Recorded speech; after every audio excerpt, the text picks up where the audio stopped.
On today's episode, we're talking double opt-ins and unconfirmed subscribers within ConvertKit, now known as Kit.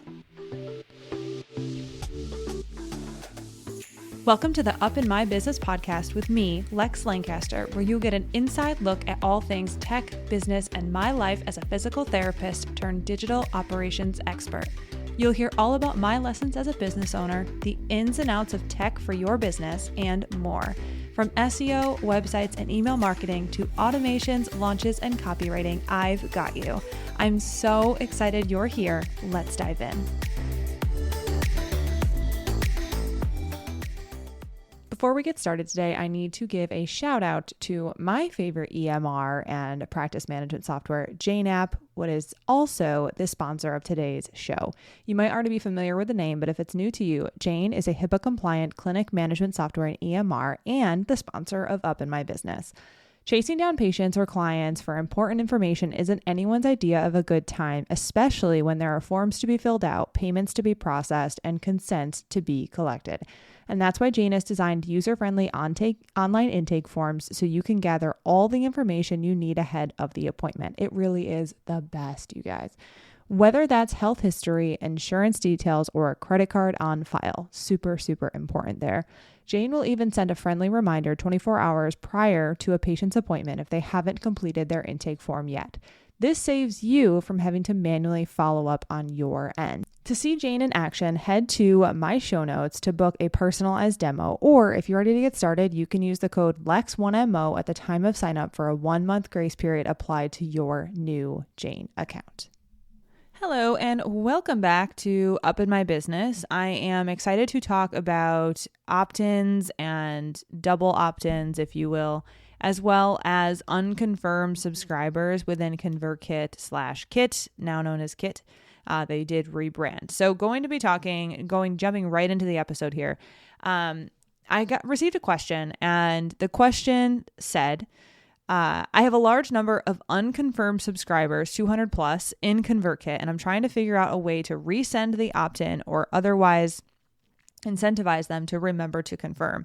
I don't think ConvertKit has this option, so I'm stuck on that front. But the question I thought that would be good for a podcast was, 1, what process, if any, do you use to try to get unconfirmed subscribers to opt in, or do you not worry about it? And 2, do you have any other strategies you recommend to minimize people forgetting to opt in or getting your incentive email out of spam? So there's 3 parts to this. I'm going to first shout out my blog post. So 1, thank you so much for this question for this person. I didn't ask them if I could use their name. So thank you so much for sending this question in. Number 1, I'm going to say go read my blog post as well if you're a reader, because I go over what's a double opt-in and do you need to have one. And I think that can help clarify a little bit of this, but I'm also going to use my voice. Number 1, the process that I use to try and get unconfirmed subscribers to opt in, or do I not worry about it? You can't. So if someone doesn't confirm and they're an unconfirmed subscribers, you can't send them anything. And that's normal. That's with any email marketing system, because that means that they didn't do the double opt-in, so you do not have permission to email them. I know it sounds kind of stupid, honestly, because they said they want the free thing or whatever the heck you were giving them, or whatever it was they said first name email to. I know it sounds silly. They wanted it, clearly. But because they didn't do the double opt-in, they're not on your list, so you legally cannot email them. I know that just sounds crazy, but it's the truth. So they'll ask me this, and honestly, you just have to not worry about it. But also you can change some things to make sure they do opt in. Okay. So we'll go over that, but that's all. Like, unconfirmed subscribers just means that they did not complete the opt-in process. And that means you cannot contact them through your email marketing system, which is, it's annoying. And that's why that blog post also goes into that. But the long and the short, and we're going to talk about it in the next question, is like, there are things you can do. So the second part of this was, do you have any other strategies you use to recommend to minimize people forgetting to opt in or getting your incentive email out of spam? 1, incentive emails should not go to spam. You need to make sure that you have your domain confirmed with ConvertKit. So you can confirm your domain on the back end and have your domain connected. That is number one. So essentially that's telling ConvertKit that you actually own this domain and you can use that domain. And once you verify your domain on the back end of ConvertKit, that should not allow your opt-ins to go to spam because you're saying like, I'm a legit website. It helps the other person's email software, whatever they use, Google, Apple, blah, blah, blah. It recognizes it as a legit email and then it doesn't go to spam. So as long as you have your domain verified on the back end of ConvertKit, it shouldn't go to spam. But for people forgetting to opt in, there are a couple things that you can do. One, you can just not require a double opt-in. So if you are hosting something like a free webinar or you have a free guide, whatever, you can decide to just not do a double opt-in. And like, that's fine. The reason we do double opt-ins is to enhance I'm going to say deliverability into their inbox because now they have to actually click an email from us to get the thing. So the double opt-in helps you in the long run. It decreases the amount of spam that you get, like meaning spam people. If you get spam subscribers, that can be annoying because not only are they cold and they want nothing from you, but two, they're going to be taking up a spot on your paid list, right? So ideally, if we use a double opt-in, we're eliminating the spam people. But option one, don't use one. It's not like it's illegal to do it. It gives you the option to do it. You just don't send the incentive email and you auto-confirm people.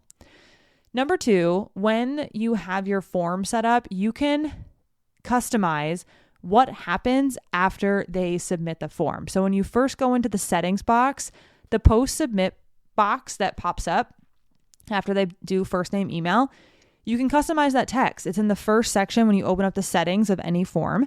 In the general settings, I believe is what it's called.